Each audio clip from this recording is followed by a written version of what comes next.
पाने की कोशिश की जा रही है, जबकि सरकार की ओर से कानून व्यवस्था बनाए रखने की बात कही जा रही है। पीओके में बढ़ती राजनीतिक हलचल ने पाकिस्तान सरकार और सुरक्षा एजेंसियों की चिंता बढ़ा दी है। फिलहाल इलाके के हालात पर लगातार नजर रखी जा रही है। तस्वीरें हम आपको दिखा रहे हैं। जब एक सिविलियन, ये तस्वीर जो आप देख रहे हैं, कल एक सिविलियन ने पाकिस्तानी पुलिस और रेंजर्स के खिलाफ हथियार उठा लिए थे। ये उसके घर पर रेड के लिए पहुंचे थे और उसके बाद उन पर यह बड़ा हमला हुआ है। जी हां, पाकिस्तान के कब्जे वाले कश्मीर की अगर बात करें तो आज का दिन बहुत बड़ा है वहां के लिए। पीओके में आज पाकिस्तानी सेना और आवाम के बीच आर पार की लड़ाई होती दिख रही है। रावलाकोट समेत कई इलाकों में हजारों प्रदर्शनकारी पीओके की राजधानी मुजफ्फराबाद की ओर बढ़ रहे हैं। दावा किया जा रहा है कि मुजफ्फराबाद पहुंचकर ये प्रदर्शनकारी विधानसभा के सामने आजादी का ऐलान कर सकते हैं। रावलाकोट से बीती रात सामने आई वीडियो में हजारों लोगों की भीड़ दिखाई दे रही है, जिसमें बड़ी संख्या में महिलाएं और बच्चे भी शामिल हैं। ये मार्च ऐसे वक्त हो रहा है जब सिर्फ एक दिन पहले पाकिस्तानी सुरक्षा बलों द्वारा प्रदर्शनकारियों पर गोलीबारी किए जाने का दावा किया गया। स्थानीय रिपोर्ट्स के मुताबिक इस कार्रवाई में कम से कम 8 लोगों की मौत हुई है और दर्जनों लोग जख्मी हुए हैं। कुल मौतों का संख्या 100 को पार कर चुकी है। इन दावों की स्वतंत्र पुष्टि अभी नहीं हुई है। अब सबकी नजर इस बात पर है कि पाकिस्तान के सेना प्रमुख आसिम मुनीर इस मार्च को रोकने के लिए क्या कदम उठाते हैं। तस्वीरें हम आपको दिखा रहे हैं। सेना और पुलिस की डिप्लॉयमेंट बढ़ा दी गई है और आने वाले वक्त में ऐसा लग रहा है कि अब जो वक्त वहां पर पीओके में चल रहा है वो खतरनाक होगा। जी हां, कल की बात करें तो कल रावलाकोट बस स्टैंड पर हजारों प्रदर्शनकारी जमा हुए थे और दावा किया गया कि शुरुआत में सुरक्षा बलों ने आंसू गैस के गोले दागे और जब हालात बिगड़ते दिखाई दिए तो कथित तौर पर गोलीबारी की गई। इस गोलीबारी में बच्चे, महिलाओं, बुजुर्गों सब पर गोलियां चली हैं। 8 लोग मारे गए हैं। बच्चे आंसू गैस के बीच जान बचाकर भागते दिखाई दिए, जबकि जख्मी लोगों को उनके साथ ही सुरक्षित स्थानों पर पहुंचाते नजर आ रहे थे।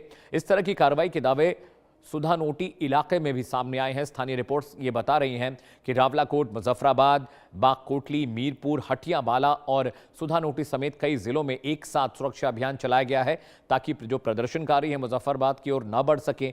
ये भी दावा किया जा रहा है कि कई इलाकों में इंटरनेट सेवाएं बंद कर दी गई हैं, पानी बिजली भी काट दी गई है और जो प्रमुख सड़कें हैं यातायात की, जी हाँ, उसको भी रोक दिया गया है और कर्फ्यू जैसी स्थितियां वहां पर हैं, कर्फ्यू इंपोज कर दिया गया। हालांकि इन दावों की अभी स्वतंत्र पुष्टि नहीं हो रही है, लेकिन जो तस्वीरें हैं, जो हालत हाजरा है, जो अपडेट वहां से मिल रहा है, वो ये बता रहा है कि पीओके में स्थितियां अभी ठीक नहीं है। जी हां, पीओके में आंदोलन का नेतृत्व करे ज्वाइंट अवामी एक्शन कमेटी यानी जैक को पाकिस्तान सरकार ने आतंकवादी संगठन घोषित करार दिया है। संगठन के प्रमुख शौकत नवाज मीर समेत 600 से ज्यादा कार्यकर्ताओं की गिरफ्तारी का दावा किया जा रहा है। यह आंदोलन शुरुआत में महंगाई, बिजली, गेहूं की बढ़ती कीमतों और बुनियादी सुविधाओं की कमी के खिलाफ शुरू हुआ था, लेकिन अब यह पाकिस्तान के शासन के विरोध में बड़े जन आंदोलन का रूप लेता दिखाई दे रहा है। रावलाकोट के ईदगाह मैदान में आयोजित एक रैली में ज्वाइंट अवामी एक्शन कमेटी के नेता सरदार अमान खान ने पाकिस्तान के आधिकारिक रुख को खुली चुनौती देते हुए कहा कि पीओके पाकिस्तान का हिस्सा नहीं है। उन्होंने यह भी कहा कि यह क्षेत्र न तो आजाद है और न ही विवादित है, बल्कि उनके इस बयान के बाद रैली में मौजूद लोगों ने तालियों और नारों के साथ उनका समर्थन जताया। हालांकि यह बयान आंदोलन के नेताओं का दावा है कि पाकिस्तान सरकार इस रुख को स्वीकार नहीं कर रही है। आपको याद होगा, 1.25 महीने से ज्यादा हो चुके हैं। जरा प्रतिक्रियाएं सुन लीजिए।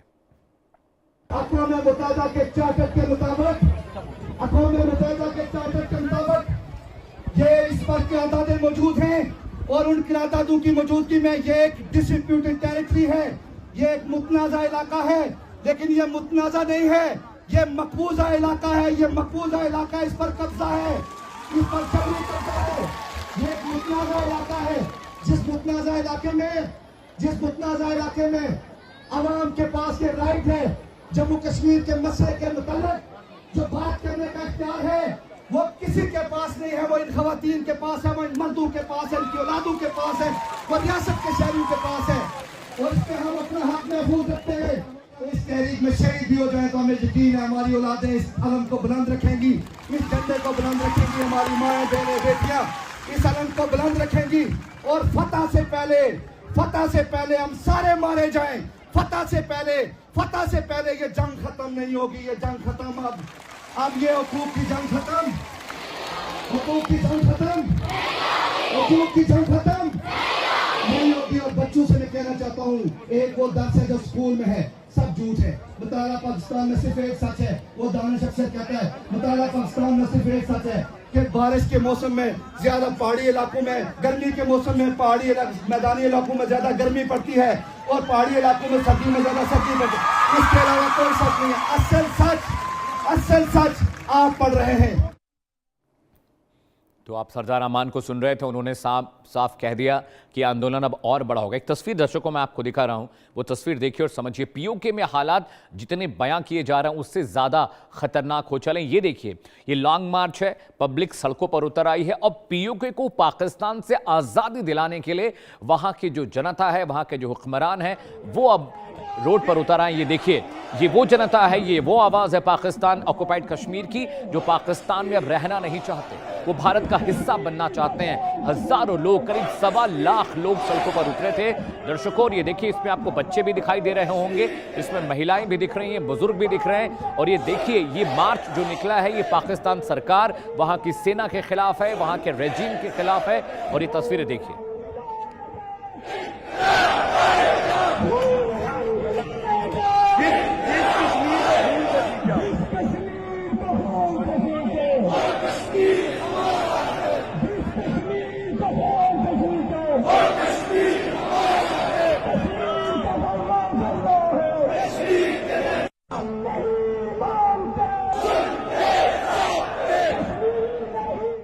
जी आप जरा आपको एक तस्वीरें दिखाने जा रहे हैं।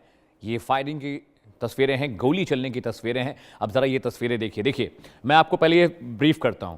आप जो सफेद कुर्ते में आपको शख्स दिखाई दे रहा है, ये उसका घर है। काली वर्दी में जो लोग दिख रहे हैं वो पाकिस्तानी रेंजर्स हैं और पुलिस के लोग हैं।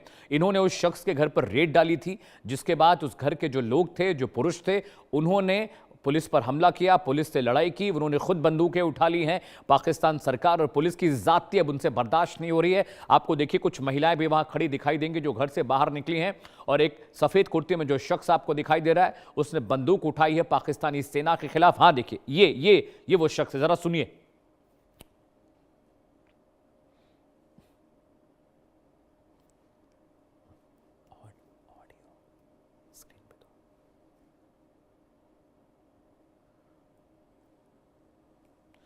और पाकिस्तान से मेरे साथ सज्जाद तरीन साहब जुड़ रहे हैं, पाकिस्तानी जर्नलिस्ट हैं। बहुत बहुत स्वागत है आपका। और ग्रुप कैप्टन यूके देवनाथ साहब आपको तस्वीरों में दिखाई दे रहे हैं, बहुत बहुत स्वागत है आप दोनों का। सबसे पहले सज्जाद साहब, मैं आपके पास आ रहा हूं। लगातार हम पाकिस्तान पीओके को लेकर डिबेट करते हैं और जो भी गेस्ट हमारे साथ जुड़ते हैं, एनालिस्ट जुड़ते हैं, वो कहते हैं जी पॉलिटिकल वेंडेटा चल रहा है पीओके में। वहाँ पर हालात बिल्कुल ठीक है, सरकार ने पब्लिक की मांगें मान ली हैं, उन्हें सस्ता राशन मिल रहा है, बिजली पानी मिल रही है, इंटरनेट मिल रहा है, अस्पतालों में दवाइयाँ मिल रही हैं। लेकिन ये तस्वीरें बताती हैं कि पीओके में कुछ भी ठीक नहीं है। सज्जाद साहब, नहीं देखें, मैं आपको बताऊं, बात यह है कि लोगों को एक घर में अगर 5 लोग रहते हैं तो उनको भी आपस में गिला होता है, लोगों को अपने बाप से भी गिला होता है, लोगों को अपने अजीजों से भी गिला होता है। जहां लोग रहते हैं वहां उनको शिकायत तो होती हैं। हर बंदे की हर मांग पूरी नहीं हो सकती। कुछ मांगे होती हैं जो आपकी पूरी की जाती हैं, कुछ मांगे ऐसी होती हैं जो पूरी नहीं की जा सकती। ये तो है इसका पॉलिटिकल एंगल। अब दूसरा एंगल इसका ये है कि इसमें बहुत ज्यादा लोग जो हैं, जो हमने पकड़ भी लिए हैं, वो बुनियादी तौर पर इंडिया के तैयार करदा लोग हैं। इंडिया उनको तैयार करके भेज रहा है और गन्ने जो पकड़ी गई हैं वो इंडिया की पकड़ी गई हैं, और वहां करेंसी पकड़ी गई है वो इंडिया की पकड़ी गई है, उनके घरों से करेंसी पकड़ी गई है वो भी इंडिया की पकड़ी गई है। तो बुनियादी तौर पर ये इंडियन स्पॉन्सर जो है, ये प्रोटेस्ट है, इंडिया हर जगह पे स्पॉन्सर कर रहा है और हर जगह पर इंडिया जो है ये इस तरह के इकदाम कर रहा है, क्योंकि इंडिया खुद मकबूजा कश्मीर में जो है ये सारी वारदातें कर चुका है। तो वो ये चाहता है कि इस कश्मीर का माहौल भी उसी तरह बनाया जाए। लेकिन मैं समझता हूं उनको इसमें नाकामी होगी, ऐसा कुछ नहीं होगा।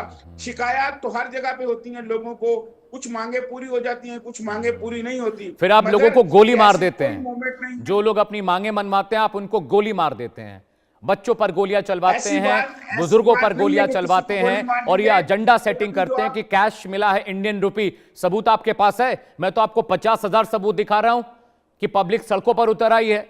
मैं तो आपको तस्वीर दिखा रहा हूं, आपको तो बयान मैंने सुना दिए कि किस तरह से पाकिस्तानी पुलिस लोगों पर जाती कर रही है। ये जो फर्जी एजेंडा सेटिंग होती है सज्जाद साहब, कि कैश मिला है, इंडियन रुपी मिला, कोई सबूत है? एक तस्वीर जरा दिखाइएगा मुझे आप। Do you have any proof कि वहां पर इंडियन करेंसी मिली है? आपसे संभल नहीं रहा पीओके और आप उसका ठीकरा भारत पर फोड़ रहे हैं। सज्जाद भाई साथ रहिएगा, ग्रुप कैप्टन यूके देवनाथ के पास जा रहा हूं। सर ये देखिए, अपना मामला संभल नहीं रहा है। एक घर में 5 बेटे हैं तो 5 की पट्टी नहीं।